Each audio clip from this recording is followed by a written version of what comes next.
Scolpita nella mia mente ho l'immagine di una donna seduta tra le macerie della sua casa.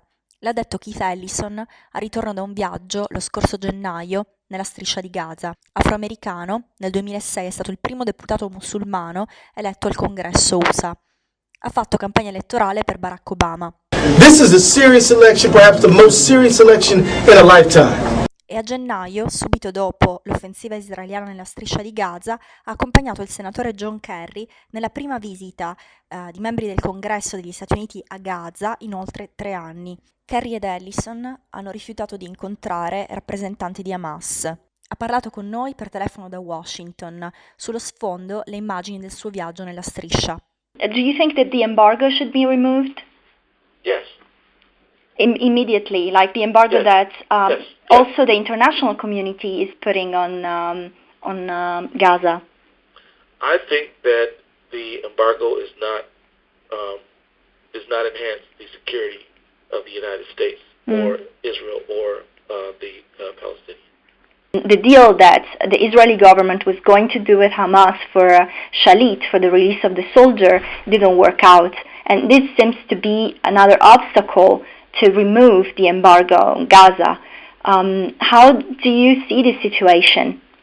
Parties that are bargaining for prisoner release and things like that kind of negotiation could continue. But I think the most important thing now is to deal with the humanitarian issue.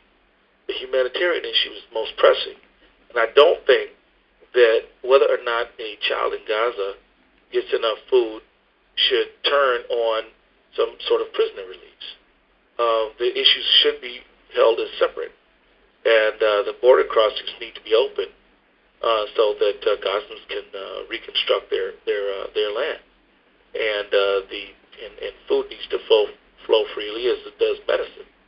And at this point, Israel is saying that humanitarian aid is flowing, but the truth is their definition of humanitarian aid is extremely restricted. In fact, it's not much more than cooking oil, rice, and flour. In fact, when I was there, things like tomato paste and macaroni and lentils were regarded as luxury and were prohibited from going in. Because, you should know that a full 48% of Gazans are under the age of 14 years old. 56% are under 18 years old. So, the people who are being deprived have no power to impact Hamas.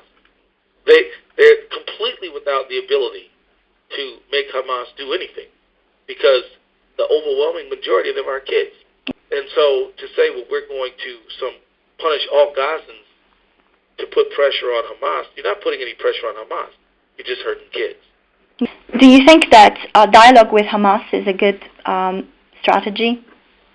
At this point, no American member of Congress can really stand up and call for talks with Hamas without enduring a huge amount of criticism. Okay? So I'm not going to do that. Yeah. Okay?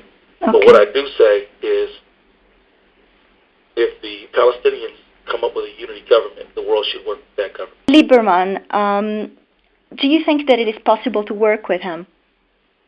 I don't know. I have my doubts.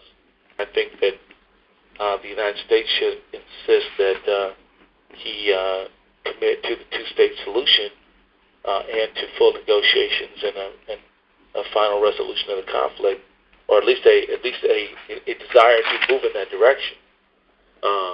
Or perhaps he should be considered no party to the negotiation. Well, I certainly hope that the United States considers that, in fact, that it is in our national security interest to have a resolution to the Israeli-Palestinian conflict. Yeah. So anyone who doesn't want to help us reach a two-state solution, I think is standing in the way of U.S. National interests. So Lieberman, in this sense, is standing in the way of American national interests too?